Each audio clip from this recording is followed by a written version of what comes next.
people supporting fireworks at chance, gave them the opportunity, and very honestly, many of them, again, probably the minority of them, but many of them were not responsible in their usage.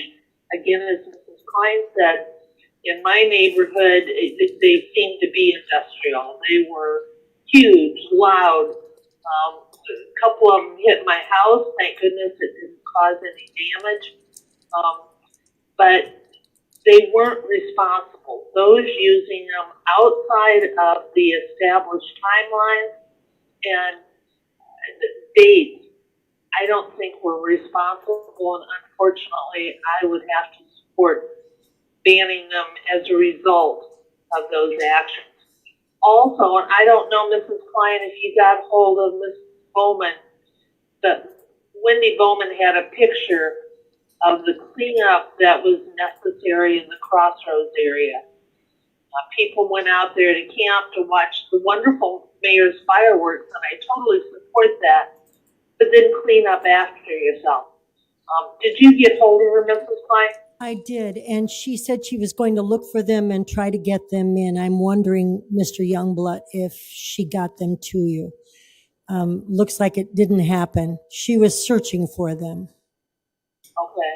Well, I was absolutely shocked when I saw the amount of debris that was left behind just in the Crossroads area. And I've heard from people calling me that this was the case in their neighborhoods and in parks, whatever. They weren't responsible enough to follow the guidelines on when they could shoot off the fireworks, and then they weren't even courteous enough to clean up their mess. For that reason, I totally support banning fireworks to be shot off in the city limits. Mr. Mayor, just for a quick thing about the Crossroads. That was, and there's debris everywhere, absolutely. And I didn't think people had the approval to be able to set them off there, but that was a legal day to shoot them off. If it was on the 4th, but point well taken by you as well. Mr. Morrissey. well, Mr. Mayor, we're going down a road again that we've already been on. And if anybody would have looked at the number of calls when we did ban them, evidently the council forgets that we already had banned them in 2018. And we still got between 500 and 600 calls at that time.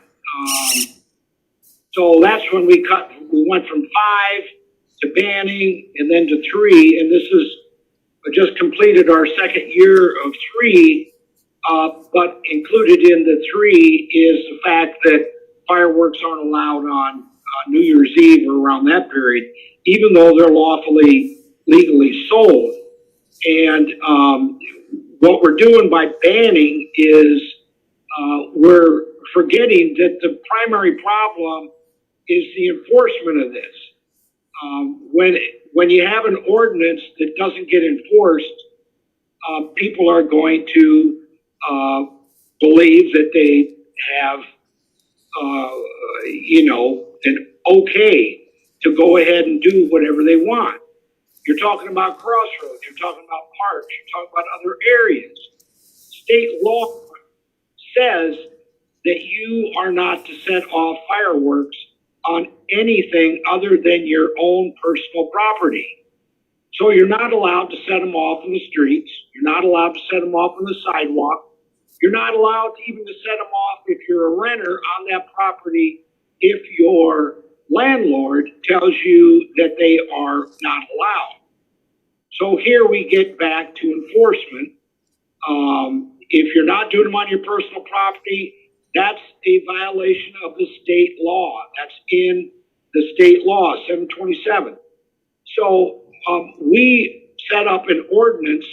We restricted their sales to industrial areas unless it's that one place that was grandfathered in out at Crossroads.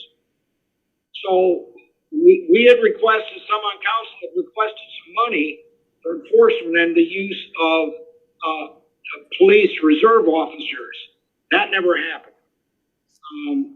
So we talk about the sales of the fireworks. The sales of the fireworks this year included these kinds of fireworks that I believe belong in the display fireworks. They're not industrial, they're display fireworks.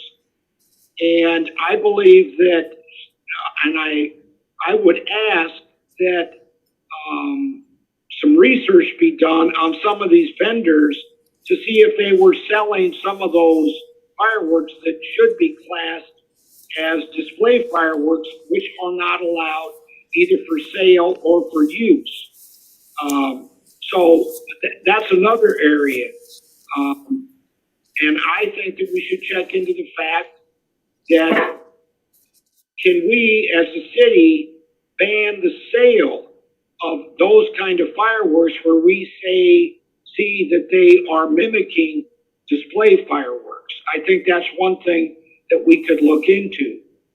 Another thing is I believe that we should write into our city ordinance new language that says that the setting off of fireworks in an illegal fashion and an illegal time goes to the property.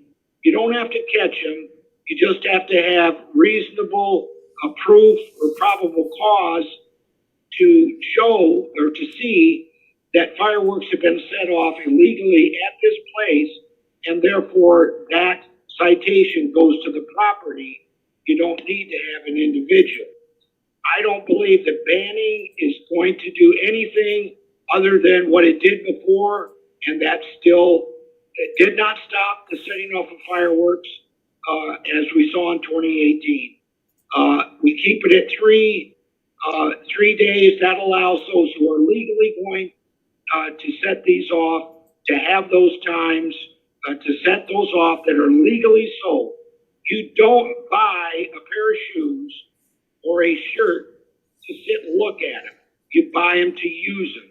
People buy fireworks to use them. And as long as the state is going to continue to make them illegal, people will use them. And many times, unfortunately, they'll use them illegally. I believe that this is something that needs to, if somebody wants to write up a letter that goes to the governor and CC it to the legislature, asking them in strong terms to ban the sales or make them illegal again, that has more footing than trying to ban again in Waterloo the use of something that is legally purchased by the people who live in Waterloo.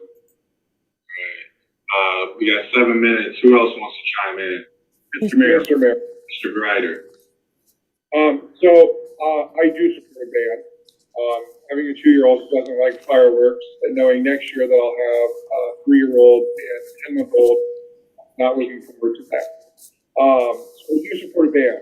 However, that is a Band-Aid and not very well sealed Band-Aid for that.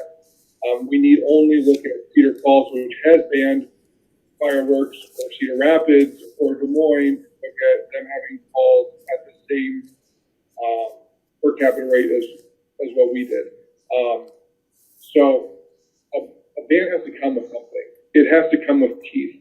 And whether that's more enforcement or whether that's requiring that vendors, when they sell them, also tell people who buy them that these are illegal for utilization in the city limits of Waterloo, or if it's requiring people to get a fireworks license similar to getting like a fishing license. We have to, just banning them, which I fully support, is not going to solve the issue because they're still legal to buy.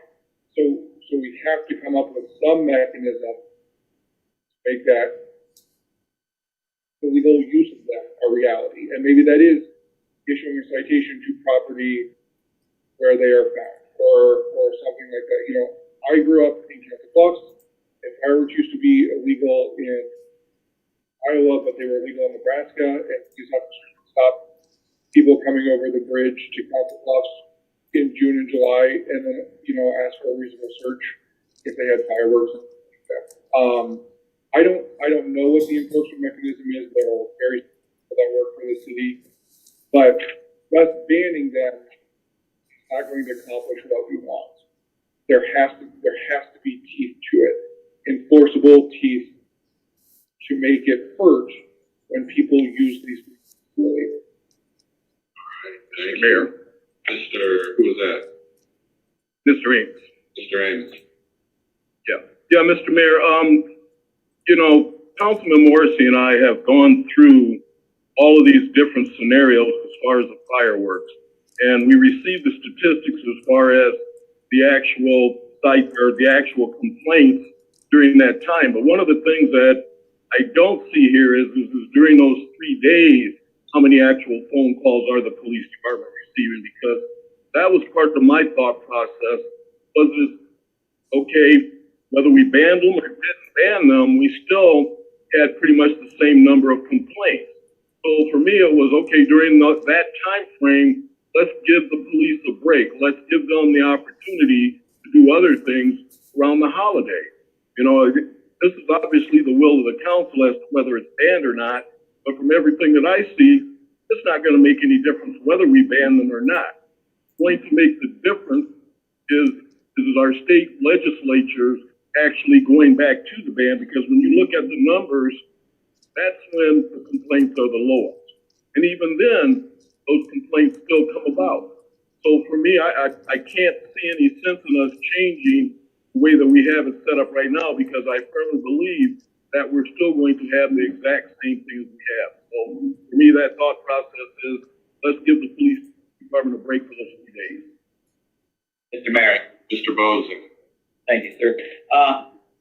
As the other council member said, a ban is difficult when the sale is going on in town and we can't stop that. The problem is, and I've got some information from Major Leibold, that over 6 years of fireworks complaints, we've written 1 citation. So there's no teeth. I had Major Leibold send me a printout of all the calls from June 1st this year until July 5th, and there was a number of them that were dispatched, officers were dispatched, and most of the comments were warned and advised. And so citations aren't being issued, and I know it's officer discretion whether they write a citation or not, but without teeth in an ordinance where we do write citations, we're not going to stop it. The problem that I have is the size of the ordinances that are going off in town.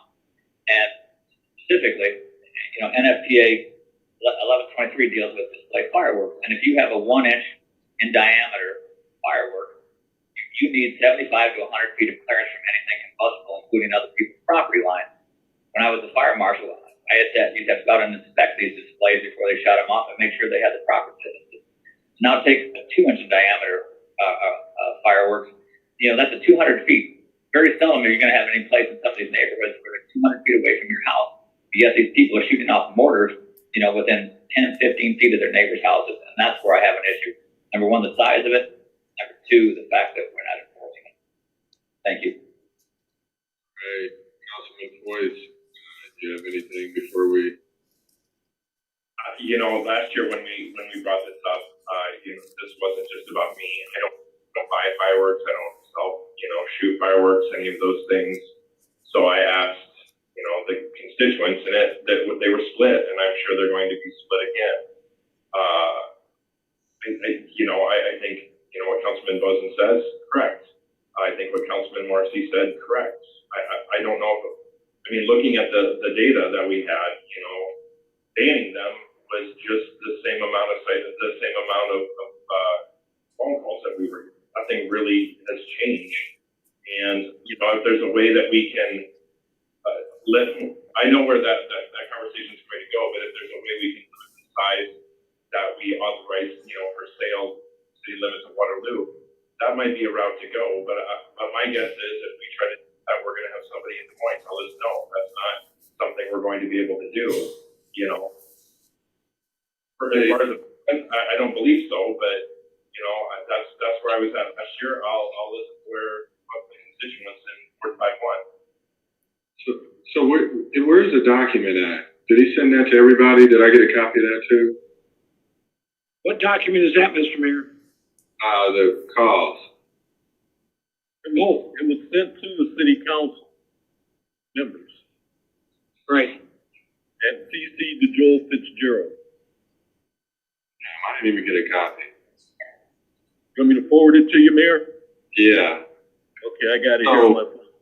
So the only thing is the first year we did it, there was a little bit of confusion. Second year, yeah, I'd like to see those numbers because I didn't think it was as much, because folks didn't really understand what was going on. But,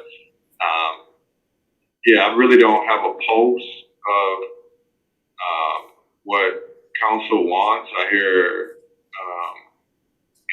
3, 2, 3, against. I hear 2, 3. Keep it the same. So I guess I don't really have a pulse of what you would like to do. Mr. Mayor, Yes, ma'am. I'm hearing that everybody has the same concerns, that everybody's hearing from their constituents with the problem. What I'm also hearing everybody say is the problem is that we don't seem to have found a way to enforce it. I'm wondering if our new police chief has any ideas, if there's some suggestions that he would like to make to us.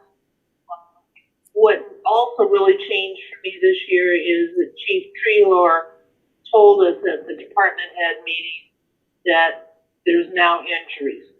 One person that fireworks exploded in their face, if I'm remembering correctly. So now we're also talking about the dangers that the fireworks are causing to other citizens. I'm definitely in favor of banning it. I would just wish that our police chief would have some suggestions on how we could improve enforcement. Mr. Mayor. Yes, sir. Well, once again, I got to go back. We tried banning. The calls at that time were between 500 and 600. Calls this year are going to be over 600. The issue is not with banning or keeping 3 days. The issue is that the sale of fireworks is legal in the state of Iowa, and people are going to buy them and they're going to use them, and that's what happens. And that's why they call them consumer fireworks. I do believe that we as a council can tweak our ordinance by putting in there some language as been suggested by Councilman Boson and Boyce and myself to limit the type of fireworks that are allowed. But then again, it goes back to what Councilman Boson has said, and that is we have to have enforcement. And I believe that some suggestions have been given in the past about how we can sort of build up or make that enforcement a little bit better, but that those were never followed through on. So banning is not going to solve this issue, Mr. Mr. Mayor? This is fine. I've been listening to all of my colleagues, and all of this business about if we could make them do it here or make them do it there or control how big the ordinance is that they are able to fire off. It's like rule, rule, rule, rule. What we have learned with fireworks is that no one obeys the rules. So it's very simple. And the police cannot enforce this because by the time they get out there, it's all gone. Everybody's gone. And it's very difficult to know exactly which house the fireworks are coming from. So if you ban them all, if you just say, we're banning the use of fireworks in Waterloo, then you know one thing, and it's fairly simple. Anyone who fires anything off is breaking the law right there, right now. And then if we get lucky, we get an address, we could make a claim against that person. But to do nothing, we've already had one injury. Is the city liable if we burn somebody's house down? Does the city have any liability for making these things legal and it blows someone's hands off? I just think we need to be really responsible here and understand that this is a category of mischief that cannot be policed even if you had hundreds more policemen. because it's elusive and it happens in the dark and it's quickly put on and it's quickly over. I think we owe the citizens something more. These are escalating. We all know they're escalating in the size and power of the explosives. We're headed for disaster. And I would like to think that we're going to help here. Well, and interesting thing about the numbers or the numbers of calls, that's been a way for us to kind of figure out exactly where the community's at and what we're hearing. But just because the number of calls were at 600 or 700 doesn't mean that means more people were doing fireworks. More people. When I looked that night, there were more people doing larger scale fireworks. As Dave mentioned, that are, what did you say, they're display fireworks?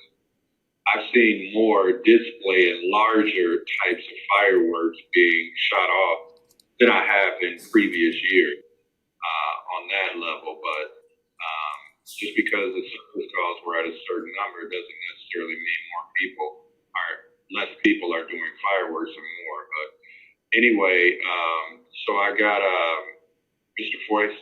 All right, can I just a couple of things really quick? We have our ordinance says that the fireworks are banned other than July 2nd, 3rd, and 4th. So anytime they're shut off outside of July 2nd, 3rd, and 4th, that's illegal. Right. So I mean, we're talking 3 days right now, and I also think that the thing, and you, Mr. Mayor, pointed out, you saw larger scale. That could be because people were staying home, because of the pandemic we're currently in, and people aren't traveling and doing all that other stuff. I think that we also have to remember, yep, they may be selling larger fireworks, but people may be shooting them off more at home this year because of the pandemic. And whether you want to believe it or not, that is something that may have happened. So, sorry, thank you. No, you're fine. You're fine. It leads me to Dave's point, though, Councilman Bozen, about, you go down the aisles and they'll say 10,000 or 5,000, but it leads me to the point, are they selling larger types of fireworks as well, which we need to research? But I'll take one more comment before we move on. Mr. Mayor, the biggest issue that I've heard from constituents is that they have dogs, they have kids, they're veterans, it impacts them. Perhaps this is a public problem, perhaps we need to go to the public. Would there be some way for people to denote, whether it's a flag or a ribbon or something that they put on their property, that they believe that fireworks would negatively impact them or their family? Perhaps as a way just for some sort of like social contract, social control, that like if you know your neighbor has a green ribbon around their fence and that they feel that fireworks would negatively impact them, maybe it doesn't stop everyone, but it might slow some people down if you have to think about the consequences of your action. I know it doesn't solve the problem, but just thinking of a way that we can all recognize that we're neighbors and come up with solutions for our neighbors. All right, so I'm hearing, I only got 3 on the against, and I got 2, maybe 3 for 4, and I'm kind of confused on the last one. So I guess we'll have to do some polling this week to figure out where people are at, whether or not we need to bring this back or not. But do we need to have more discussion on this next week after we kind of figure out where everybody pretty much stands at and give council an opportunity to talk amongst each other, give Councilman Bozen an opportunity to see what is being sold and what's illegally? Are there any changes to the legal process on what can actually be sold and to who? So just trying to figure out where folks are at. Do we need another work session and information or before we bring it, or do you want to bring it? Mr. Mayor? This is pro tem. Yeah, I believe it merits additional discussion just based on the number of residents that are opposed. but I would really like to get some input from our new police chief. So we will get another work session set up, and we will hear from the PD. Now that they heard the voices of the council, we'll get another one set up with the chief, Mr. Morrissey. Well, I would just ask if we're gonna have another session, or discussion's gonna go forward, that, the police department, and or the city attorney, go to the vendors that had sold fireworks within Waterloo, to see their, inventories and see if those inventories included any sales of, fireworks that could be considered display fireworks. All right, so Marty and Chief, we can talk tomorrow morning and see if we can get some of these answers mapped out. So one is to figure out exactly what's being sold, and then number two is trying to figure out possible ways to enforce what's either the 3-day or to enforce a complete ban, and how we can do that. So we'll take up those two conversations for council next week. All right, next on the agenda is discussion of residential parking ordinance amendment. Mr. Peterson. Mayor, Marty Peterson, Legal Department.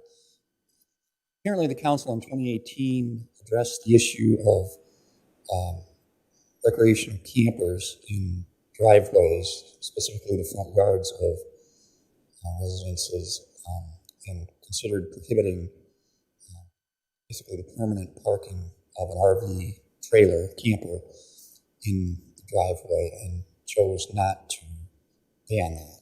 This is, I guess, a revisiting of that based on complaints of camping trailers being parked in driveways or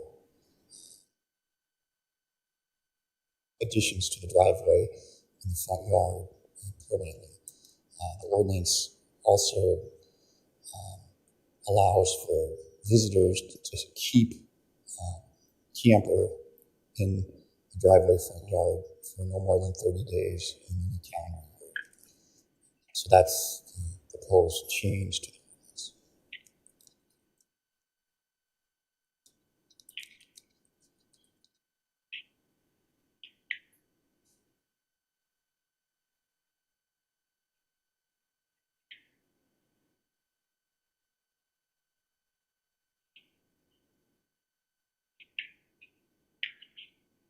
Mr. Mayor?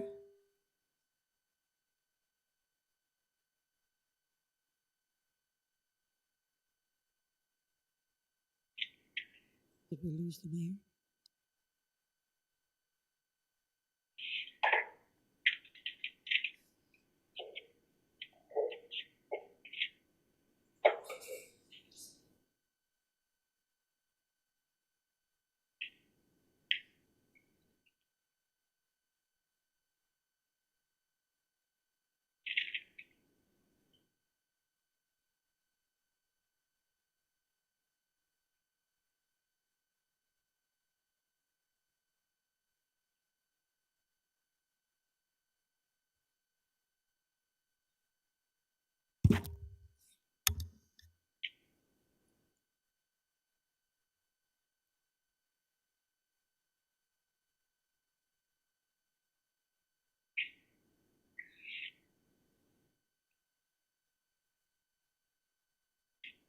Hello, I kind of missed that last piece. I had to go to the bathroom. Are you done, Marty?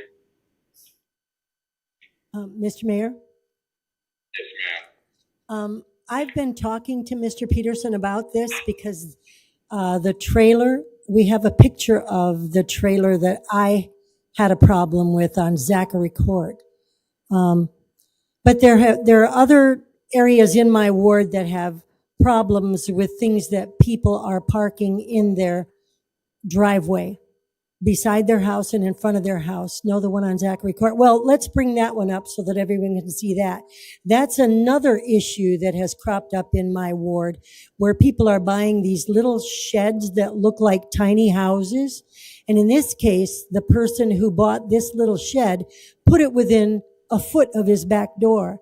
And the neighbors told me, and of course that's anecdotal, that someone was living in that little shed and moving freely back and forth to the house. And the neighbors were up in arms about that. And then if you move the pictures, it shows that when code enforcement went out, all that happened was that the little tiny house there was moved over a little. See, there's the tiny house moved over a little bit. The neighbors don't like those kinds of buildings in the driveway. They think, and I have to agree with them, those little sheds are meant for the backyard. We have more photos. That's in my ward off Sager Avenue. It's not on Sager. I can't quite remember the name of the street. This is the Zachary Court situation that's up now. It's where someone has actually cemented a slab in front of their picture window to park their trailer. It's unsightly. It's a dead center in a cul-de-sac. It's the first thing you see when you go into that neighborhood. The neighbors just don't like that. And then we have a third issue in my ward, if we could find those pictures. And it is a situation, again, with one of those tiny houses. No, not any of the. Keep going. That's the same one on Zachary Court. There. That one. There's a tiny house beside. That's over here. How come it's over here? No. Is this the one they can see? Okay. This one, this person often has that little trailer out on the street. And then in his yard, he's got, if you can see by the side of the house, a tiny little shed that almost looks like a little house. And then he brings in long white trailers and puts them in front of it. And it's a chronic issue. That one happens to be on Stephan Avenue or Stephen Avenue. It's Stephan, however they pronounce that. There it is. That is a constant. Is there any way to flip the screen? Because I can't. I see the third slide, but I'm not able to see the second or the fourth or fifth. So I saw slide number 1. Okay. There we go. My point is, this parking is getting out of control, and people are seem to be extending the uses of their homes with these little tiny dwellings, and it's unsightly. That's unsightly right there. You would not like it in your neighborhood. You just wouldn't. It's just not a good thing. And these white trailers in one of those videos, that's so commercial in a residential. And I just think that this ordinance should extend beyond recreational vehicles to include these tiny sheds, which very, very clearly look like little bitty houses, and these commercial grade trailers being parked in a residential street.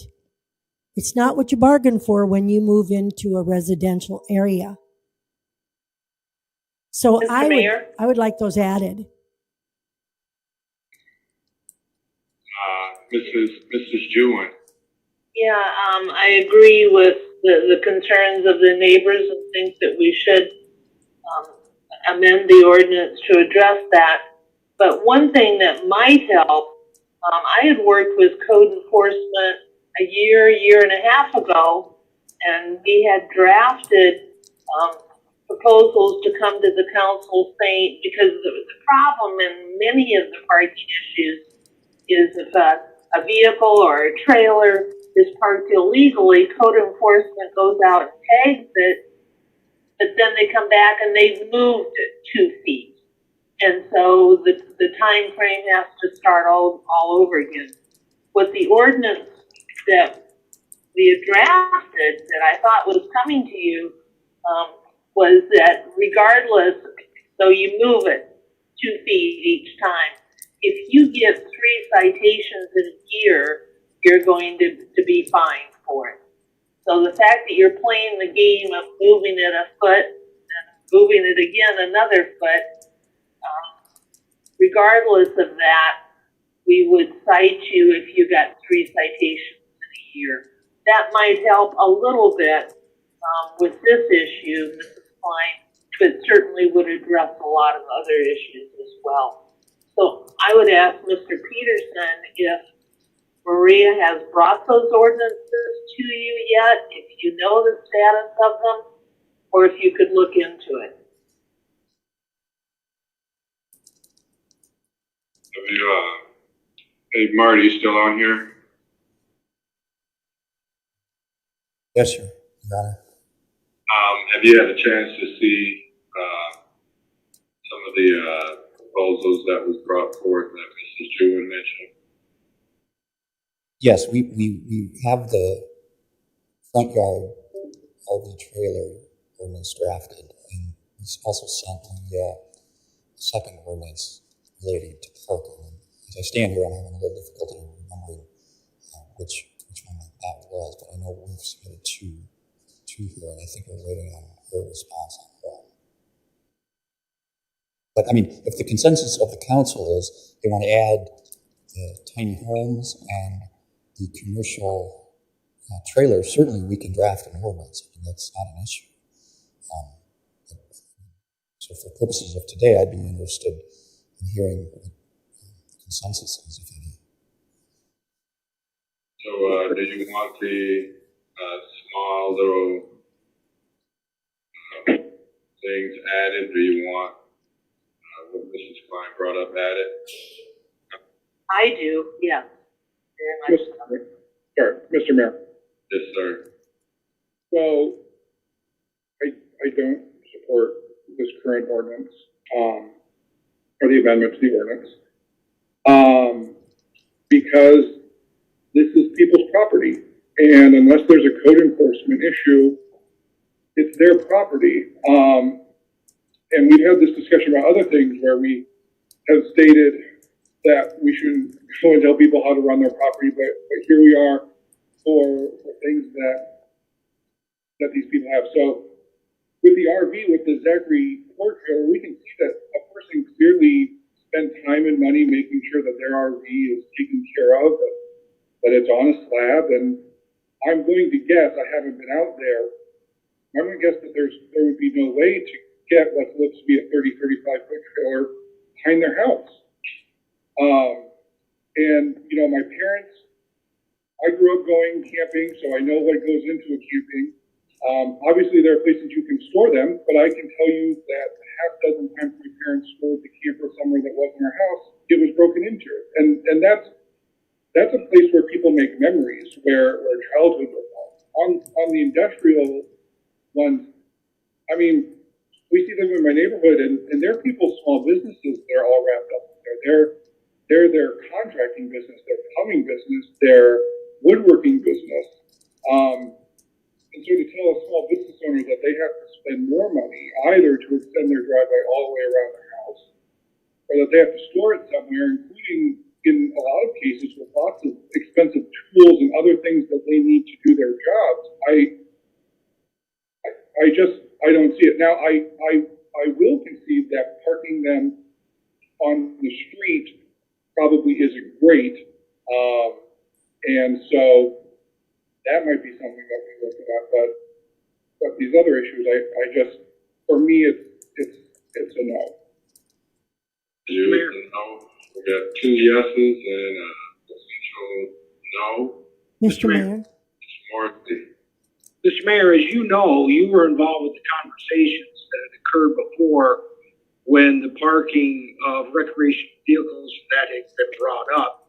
And basically what had happened, it was taken out of the ordinance language at that point in time because of the people that were owning recreational vehicles and that stepping up and talking about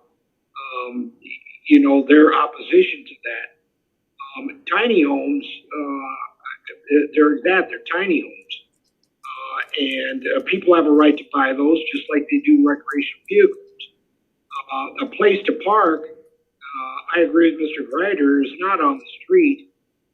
But if they have a driveway and the driveway is sufficient to hold that and it's not in the front yard, not in their side yard, then I believe that they should be allowed to park those in those places that have been authorized by the code that we have now. So I don't believe there's any point in including tiny homes or these others in this manner. So you're not in favor of this ordinance? I'm in favor. I believe that what Marty had written up, which I read, that sounded okay, but including these other things, I don't think it's okay. Mr. Mayor? Is there anyone else before we go to Mrs. Klein for the second round of comments? Mr. Mayor. Mr. Amos. Yeah, for me, I really cannot support the individuals from a standpoint of telling individuals, you can't park your trailer here, you can't park your commercial vehicles here. Simply because of the fact that I know that over the past 5 years, we have had this discussion. One of the things that we required for a person to put down a cement pad or something to where it was an actual place for them to park the equipment. And I can't go along with telling individuals that are buying their property, you're not going to be able to park those vehicles on your land. It's just, for me, it's not what we should be doing. Anyone else before that hadn't spoken before we go to Mrs. Klein? Mr. Mayor. Mr. Boyce. Thank you, sir. Right now, I'm not in favor of this ordinance. I'm going to echo the comments from Councilman Amos and Greider. As far as the tiny home, it looked like it was on a trailer. It might be something that is used for some kind of recreational purpose that we're not aware of, and that they can't go to it or do, take it to where they need to right now. Those businesses, if there's those commercial vehicles, it might be a new company that's just starting out and they can't afford anything other than to park where they're at right now. So I think, we have to give the benefit of the doubt and previous council discussion on this. So I would vote no on this. So you vote no on the actual ordinance without the amendments that. I don't support the change. Okay. All right, Mrs. Klein. If you all noticed, originally that little house was parked so close to the side door of that ranch house that had there been a fire, no one could have got out that entrance. Also, it's been over a year that that building has been there. I get calls every week about it. And I don't know where we're going with this. Do we have commercial areas of the city where businesses are expected to be in? Or is every residential area free range for businesses running their mowing services, running their whatever services they have? Can they set it up? Can they put a sign on their yard? Can they do all of these things? Don't you have a right when you buy in a quiet residential area to believe that the city will help protect your property values by having a standard of how you are? What is to prevent someone from rolling a yacht in there? If you cement your whole yard and put cars in there, can you imagine what that does to the property value of your neighborhood? That's what these people are complaining about.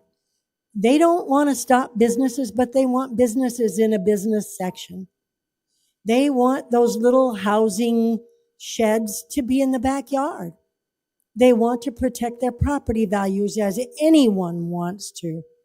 Waterloo wants to attract people to live here.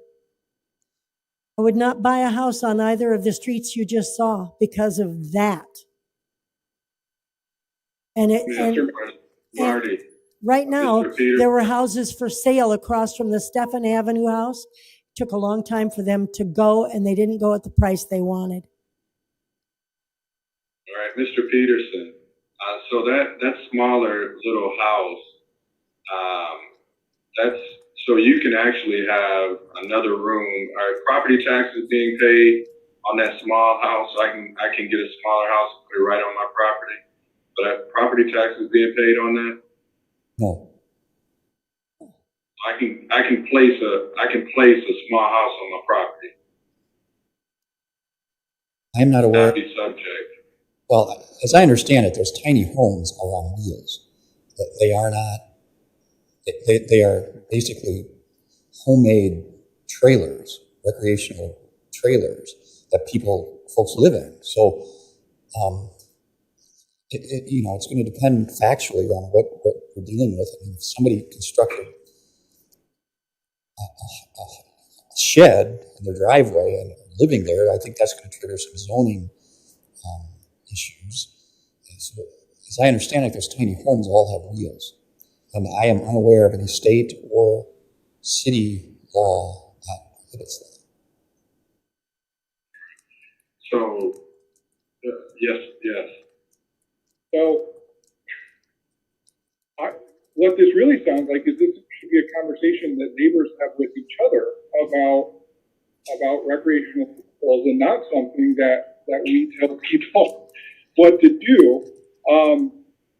I have constituents who keep boats when they come out of dock for a day or two so that they can get them cleaned up. But if they're in the road, then they're not here. I think that this, we talk a lot about making Waterloo an enticing place for people to come.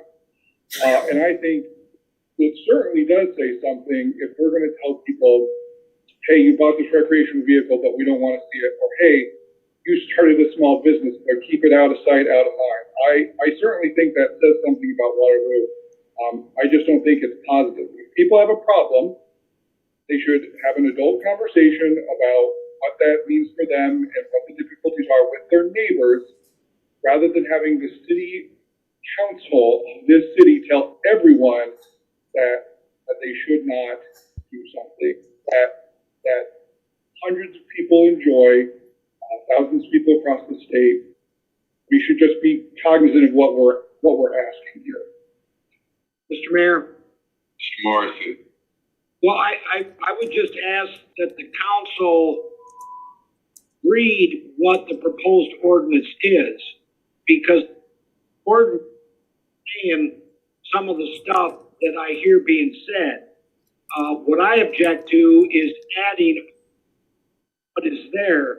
There's only two parts that are increased that add some definition in the ordinance language that City Attorney Peterson is saying. And the first one is not more than 3 recreational vehicles are parked on any one or two family residential property at any time. And not residing on the property shall be parked on any residential property at any time except for visitors. And then visitor parking shall be limited to not more than 30 days per calendar year. That's the first part. And then the second part is no recreational vehicles shall be parked in the front yard of any 1 or 2 family residential property, except when such vehicles being actively loaded or unloaded, or except for times not exceeding 2 hours when the vehicle is being washed. To me, that's a totally understandable and reasonable ordinance amendment language to what we already have there, because we already know that those vehicles, according to code, cannot be parked on anything other than a surface, a hard surface.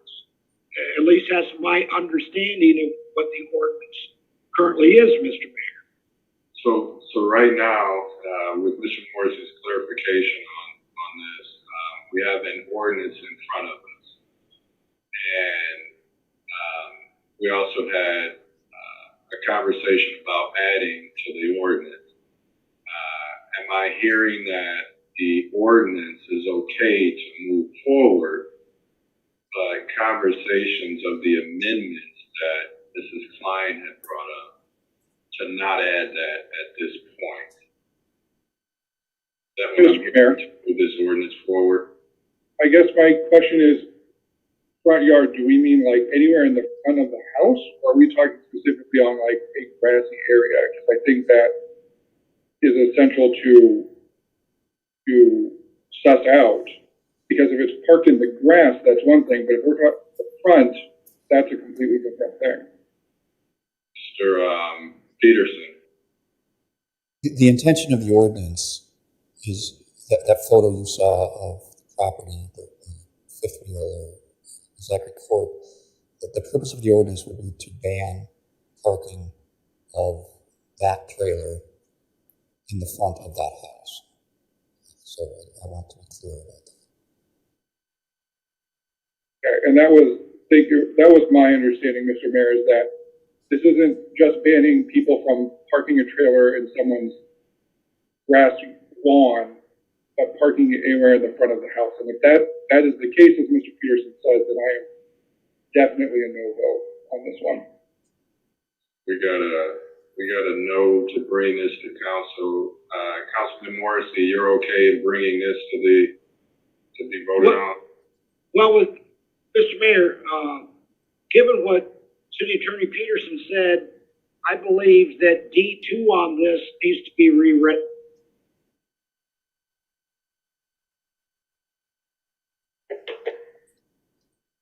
Anyone else? Mr. Mayor. Mr. Amos. Yeah. Having heard what Councilman Ryder just asked, for me, looking at the picture that Councilwoman Klein showed, that individual would fall under this ordinance as far as being in violation. So for me, there's a driveway there, so I cannot support it simply because they have poured a driveway. They have met the things as far as making sure that it is not sitting on the grass or on dirt or something. So as it's written, I think that number 2 would actually impact the individuals in that picture in a negative way. That's 3 council members. Who else wants this to go forward or doesn't want it to go forward? Mr. Mayor, Ms. Jewin. I would like it to go forward. So that's 2 to move forward. Mr. Bozen or Mr. Floyd, sorry to put pressure on, but I just don't want to put anything on that. I mean, it's staff waste of time if there's no support. Mr. Mayor, Yes, sir. I don't have a problem looking at what I saw on Zachary Court. I mean, it meets the definition of what we originally intended, that recreational vehicles and trailers have to be parked on a hard surface. So that's 4 to not bring this to the council to full vote. Sure. Mr. Floyd. And I wouldn't, I mean, I'm in the same position, you know, they spent, you know, probably thousands of dollars for that pad to me, but at the time they thought, now we're gonna not, and it's not just this family, I'm sure there are other families that spent thousands of dollars to do that. While it might look like to neighbors right now, it might look like an eyesore, you know, there are, at the time, the rule, we can't just keep moving the goalposts on people, you know, within this one, it seems like we're gonna do that. And so then they would have to tear it up and at their own expense and spend thousands of dollars, and I'm sure this isn't the only family that would have to do that. I'm not in favor of moving forward. All right, so we got our marching orders, which are not to march. All right, what's the 3rd item on here? 3rd item is downtown parking agreement. Michelle. Hi there. So we attached the proposed new parking contract to the work session. I hope you've had a chance to look at it. I do have John Rouse and Jerry Griswold with Republic Parking here. Since we talked through so much of this at the last meeting, I wasn't sure how much review we need today. John, did you have any comments you want to share?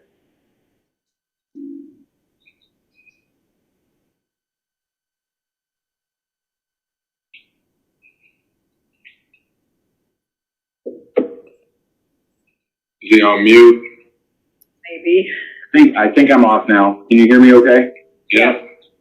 Okay. No, I don't have any comments to share at this point in time unless there's any additional questions. I think that there was some that were posed to me. I'm not entirely sure who they were from, but I hopefully I've answered those to satisfaction at this point in time. But I mean, essentially what has been proposed is a very similar contract to what we previously agreed to the city as it relates to managing the downtown parking system. All right, council questions? Mr. Mayor. Mr. Morrissey? Well, okay, yeah, what I was wondering, Michelle, the management agreement that we got sent, for this meeting, is that different in any way from the prior one that was that we were given? Yes, there are a few what I would consider minor changes. Can you go over those? Hoping that looks like the red line doesn't show up. I don't know why. Okay, so my bad. John, maybe if we do this together, we can get it done. There was an item under 6C that we removed, and I'll have to what my other contract what that was. Yeah, the item 6C specifically relates when we first entered this agreement. We had agreed to actually provide some, essentially a loan to the city at the time. It turned out that was not needed in the contract as well as this next contract. So it was something that was this go around. I believe that was the specific one that was taken out this go in its entirety. Obviously, the city can borrow money at a better rate than we can provide. So there is no need for that if the city wishes to move forward with obtaining some type of financing. So we completely removed that item. We then under section 7, we just cleaned up the language a little bit to make it match how it's actually working. The city revenues being recorded directly to city bank account. Republic pays the expenses, and then we reimburse Republic for the expenses.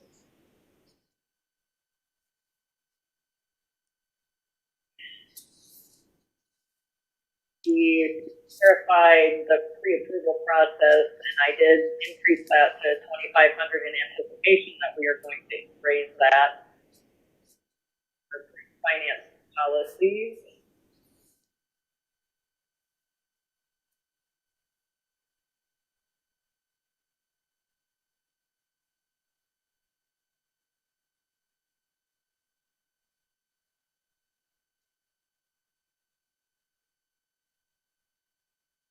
Up just a word here and there, but there isn't much more than that was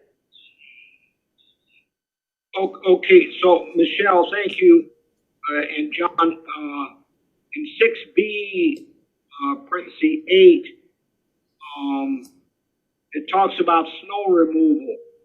And first of all, is this contract just a contract for the parking garages, or does it include on-street parking?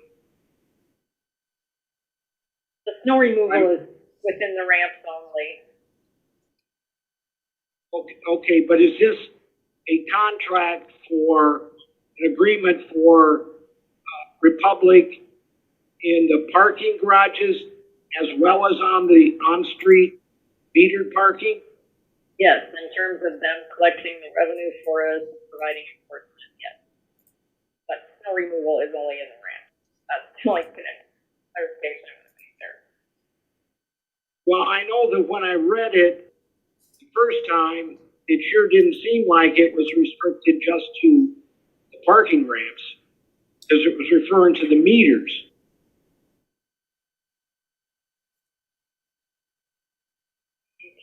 We can clarify that. It is not their responsibility to plow snow on the street. No, I'm not talking about the streets, I'm talking around the meters. That's not their responsibility either. Well, but when I read it, it appeared that it was, but now when I look at this new one, I don't even see that language in there. Well, perhaps that is something that.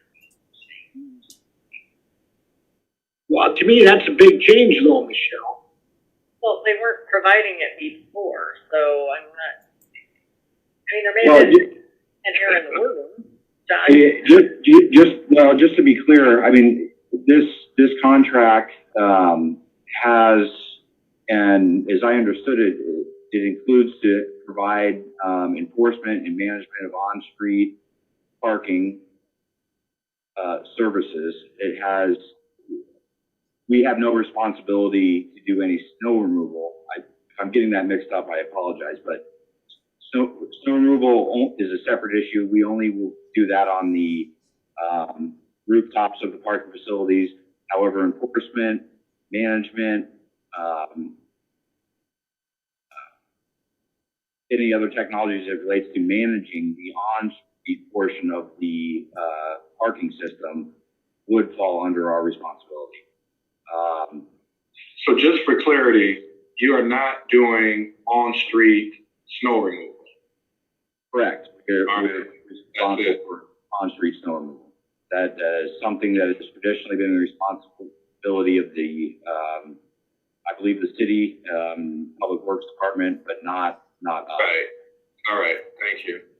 Oh, okay, and next thing I was wondering about the security in the parking ramps, because I thought that the council had discussed upgrading security there, but it looks like in this agreement, it doesn't include that. And matter of fact, there's a no security clause in there. So who provides security that the council, at least I was led to believe, was going to be upgraded in the parking ramps? And I can talk to that a little bit. So that language specifically, that's by our attorneys. So one thing that we do is we do not physically stop someone or other parties from acts by other parties. And so that is something that has been requested by our legal department. One thing that we do and have always done is we will always observe and report back. I don't want to say that it's security, but we are actively out there in the facilities, driving around, walking around, most importantly, stairwells, every level of the ramp, ensuring that no funny business is going on. One thing that we cannot do, because we are not licensed to do so, is physically stop somebody from breaking into a vehicle, for example. Has been some additional security upgrades in some facilities. Some cameras have been added, but the best thing that we will continue to provide is our walkarounds. Having somebody out there in the field, actively in the facilities, is the best way to prevent a lot of, for lack of a better term, funny business that does happen in every parking system throughout the country. So again, just back to that one clause, that is just something that our legal department had to add into the contract, that we cannot physically stop somebody from doing it, for example.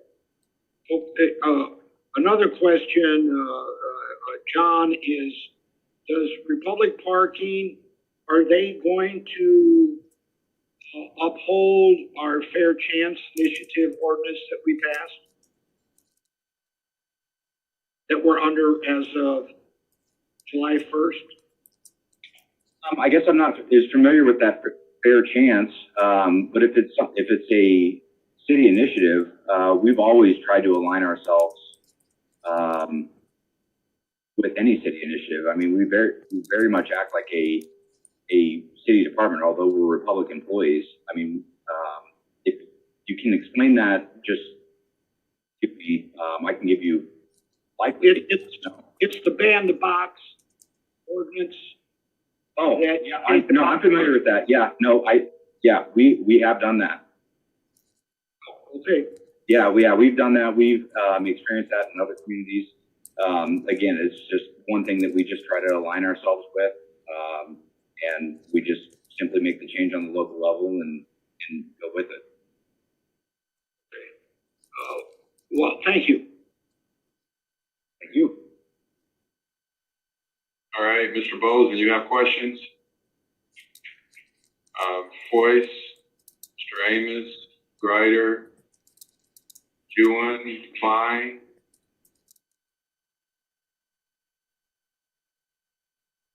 All right, we do have a speaker that will speak a little bit later on this as well. So I guess that's all then. Any other questions for the cause? All right. Thank you all. See you in a few minutes. Motion to adjourn. Motion been made with second. All in favor? Aye. We adjourn. Thank you.